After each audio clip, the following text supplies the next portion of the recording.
on UFOs in more than 50 years, where Pentagon officials shared declassified photos and videos of these unidentified objects in the sky. But did they leave us with more questions than answers? That's always what they say in these segments. Theoretical physics professor and author of The God Equation, Dr. Michio Kaku, joining me now. Doctor, great to see you. Thanks for being here again. You know, even the Vatican, speaking of your book title, even the Vatican says it's conceivable that there could be other beings in the universe. So God could have a plan for UFOs as well. Did you see anything this week that made you go, wow, I didn't know that? Well, before there were 143 sightings that could not be explained using the normal laws of physics. With these congressional hearings, now we have 400 sightings by U.S. Navy pilots and seasoned military personnel that cannot be explained. These objects fly between Mach 5 and Mach 20 times the speed of sound. Wow. These objects can drop 70,000 feet within a matter of seconds.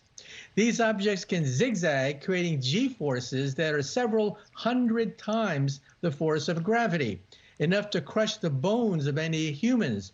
These objects can fly without creating any exhaust. In other words, quote, they're not ours, unquote, as stated by one Pentagon official. Then the next question is, if they're not ours, then whose are they? So they defy what we know about what we are capable of producing, even if there's something that, you know, the Chinese in some secret location is coming up with. They simply don't have the physics to match what these objects are doing. Does that mean that they are defying literally the laws of physics? Well, hypersonic drones can approach this kind of capability, and we see them in the Ukraine.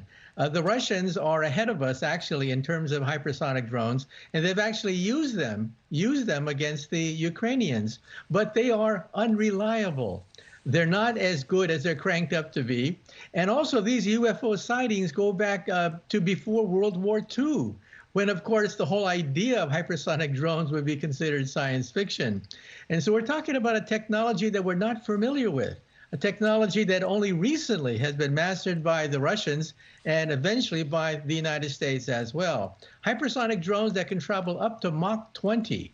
Yeah, and what you suggested at the beginning, I mean, they can turn on a dime. I mean, even if you could get up to that speed and find some way of encapsulating a being in that craft, you couldn't turn that quickly no matter what we try to do here on Earth, right?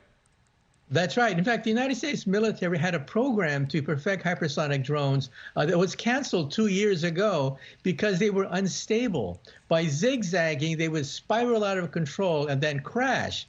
Well, because the Russians have announced that they have a hypersonic drone, that means that the United States military has revised its program. But just to show you that these objects, whatever they are more advanced than anything that we can feel. And of course, these sightings go back way before World War II, when the idea of hypersonic drones was considered science fiction. Are we, very quickly, are we getting more of these sightings now, or is it just because we have better ability to track things wherever they are in our little section of the universe here? Well, apparently the military, the pilots of the military have hundreds of these encounters, but most of the time they keep it to themselves. There's a stigma, the giggle factor, and so a lot of these sightings are simply not reported. Now the military has said, no, you have to report these sightings, no matter how bizarre they are. So watch for it. There could be floodgates. The floodgates could be open as now the stigma is beginning to be removed. That military pilots, commercial pilots are now free to reveal what they see in the sky. We have to leave it at that. Thank you so much for being here. Fascinating stuff.